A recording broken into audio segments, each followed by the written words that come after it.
Luqmanul Hakim. Ia bukanlah seorang nabi, tapi namanya diabadikan oleh Allah Subhanahu wa Ta'ala dalam Al-Quran, bahkan menjadi salah satu nama surah dalam Al-Quranul Karim. Apa keistimewaan Luqmanul Hakim? Inilah kisahnya.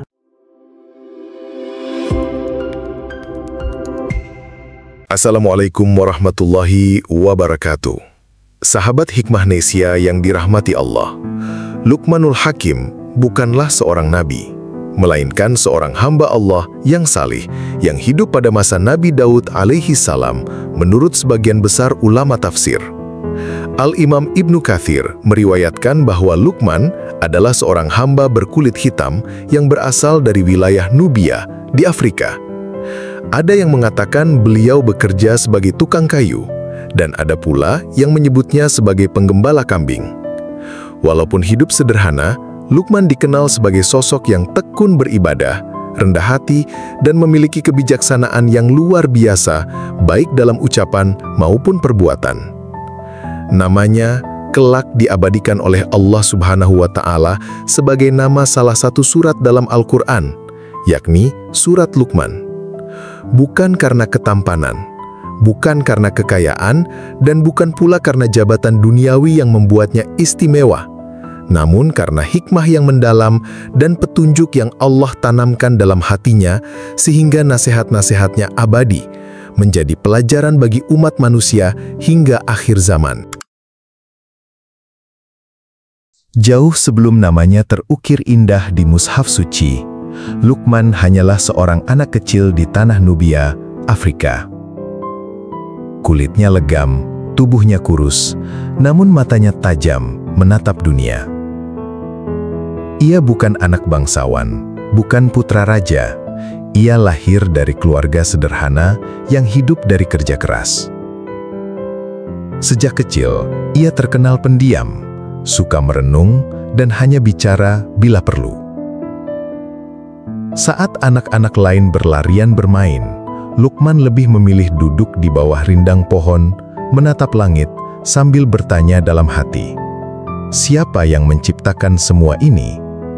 Masa remajanya dihabiskan untuk pekerjaan berat, menggembala kambing, membantu memotong kayu, dan mengangkut barang di pasar. Dari sana, ia belajar kesabaran, kejujuran, dan tanggung jawab. Ketika dewasa, ia menjadi tukang kayu sekaligus penggembala yang sangat dipercaya oleh semua orang. Dan pada masa inilah, Allah mulai menganugerahkan kepadanya ilmu hikmah yang luar biasa. Berikut ini beberapa kisah hikmah yang begitu syarat dengan pelajaran dari seorang mulia, Luqmanul Hakim.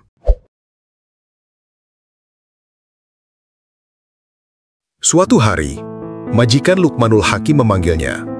"Wahai Luqman, sembelihlah seekor kambing dan bawakan kepadaku bagian terbaik dari kambing itu." Sesuai yang diperintahkan majikannya, Luqman menyembelih kambing dengan tenang. Lalu ia menguliti, memisahkan bagian-bagiannya dengan hati-hati. Namun, alih-alih memilih paha, punggung, atau daging yang gemuk, ia justru mengambil lidah dan hati kambing itu. Kemudian menyerahkannya kepada majikannya. Sang majikan mengangguk, namun di wajahnya tersirat keheranan.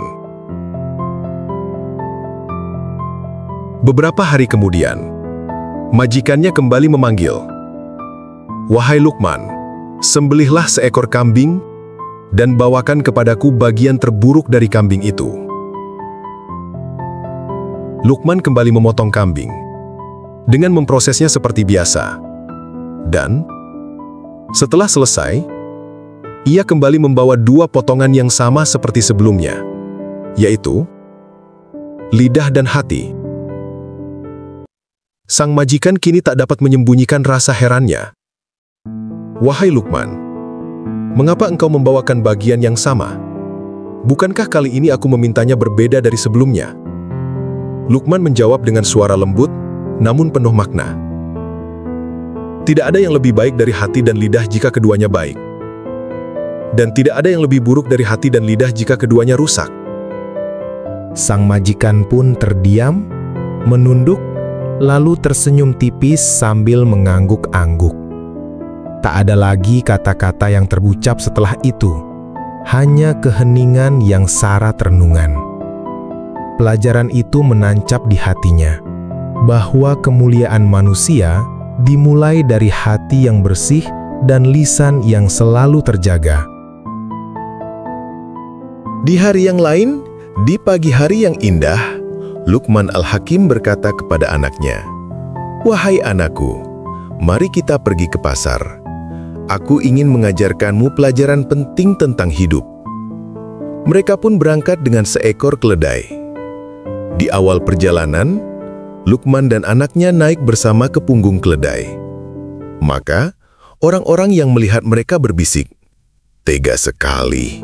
2 orang sekaligus menindas keledai kecil itu." Ucapan itu terdengar oleh Luqman, dan ia pun turun, membiarkan anaknya menunggang keledai sendiri. Tapi ternyata, orang-orang yang melihatnya berbisik lagi, "Lihat anak itu, dia enak-enakan di atas keledai, sementara ayahnya berjalan kaki." Luqman mendengar bisikan mereka, dan kali ini, Luqman naik, anaknya berjalan di samping. Tapi ternyata, orang-orang yang melihatnya kembali berkomentar, "Ayah macam apa ini? Dia naik sendiri, anaknya disuruh jalan." Akhirnya, Luqman dan anaknya turun dan berjalan kaki sambil menuntun keledai. Namun orang-orang justru tertawa.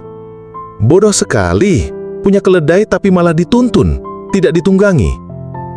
Lalu dengan senyum, di ujung perjalanan, Luqman menatap anaknya dan berkata, "Wahai anakku, beginilah dunia. Apapun yang kita lakukan, akan selalu ada yang mengomentari. Maka dalam hidup ini, kita takkan bisa memuaskan semua orang. Karena itu, hiduplah untuk mencari ridho Allah, bukan ridho manusia." Itulah 2 kisah di antara begitu banyak kisah hikmah dari seorang Luqmanul Hakim. Dan yang paling menarik, dalam beberapa riwayat disebutkan, Allah memberi pilihan kepada Luqman, pilihan untuk menjadi seorang nabi atau menjadi hamba yang diberi hikmah. Maka Luqman memilih hikmah dan berkata, "Jika aku memilih kenabian, aku khawatir tidak mampu menanggung beratnya amanah. Tetapi, jika aku memilih hikmah, itu adalah karunia yang tetap mulia." Allah Subhanahu wa Ta'ala berfirman, "Walaqad atayna Luqmanal hikmata anishkur lillah, wa man yashkur fa innama yashkuru li nafsihi wa man kafara fa innallaha ghaniyyun hamid." Dan sungguh, kami telah memberikan hikmah kepada Luqman, yaitu bersyukurlah kepada Allah. Barang siapa bersyukur, maka sesungguhnya dia bersyukur untuk dirinya sendiri. Dan barang siapa kufur, maka sesungguhnya Allah Maha Kaya lagi Maha Terpuji. Itulah Luqmanul Hakim.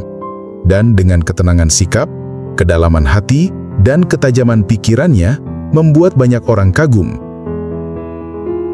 Hingga akhirnya, ia menikah dengan wanita dari kaumnya, dan dari pernikahan itu, Allah karuniakan anak-anak yang kelak menjadi penerima wasiat penuh hikmah darinya. Dan kehidupan berlalu, tibalah saatnya Luqmanul Hakim kembali kepada Allah. Ia wafat sebagai seorang hamba soleh yang penuh hikmah dan husnul khotimah.